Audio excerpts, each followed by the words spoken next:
వాళ్ళకి దూరం ఎంతవరకు లెక్క రావట్లేదు. తెలుగు మీకు అర్థమవుతుంది. భూమికి 4 దిక్కులు. ఉత్తర దక్షిణ ధ్రువాలకి కొలత తీసి ఇన్ని మైళ్ళు అని చెప్పారు. తూర్పు పడమలకి దూరము లెక్కలు దొరకటం లేదు. సైన్స్ ఎంత పెరిగినా, టెక్నాలజీ ఎంత పెరిగినా పడమటికి తూర్పుకు దూరము కొలతలు అందటం లేదు. బెర్ముడా ట్రయాంగిల్ అని ఉంటుంది. ఇది బెర్ముడా ట్రయాంగిల్ అదొక పెద్ద ముక్కోణ మొక్క. అక్కడికి పరిశోధన చేయడానికి విమానాల్లో వెళ్ళారు. అక్కడికి వెళ్ళిన 1 సెకండ్కి విమానం లోపలికి వెళ్ళిపోయింది.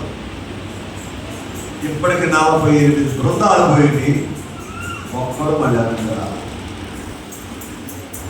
ఈ దూరము పాపికి దైవానికి ఉన్న దూరం. పడమటికి తూర్పుకి ఎంత దూరం ఉందో దేవునికి పాపికి అంత దూరం ఉంది. ఆ దూరాన్ని తీసివేయడానికి శిలువ మీద 2 చేతులు కానేశాడు. పరిశుద్ధుని పట్టుకున్నాడు, పాపిని పట్టుకున్నాడు. ఇద్దరిని కలిపివేసి సమాప్తము అన్నాడు.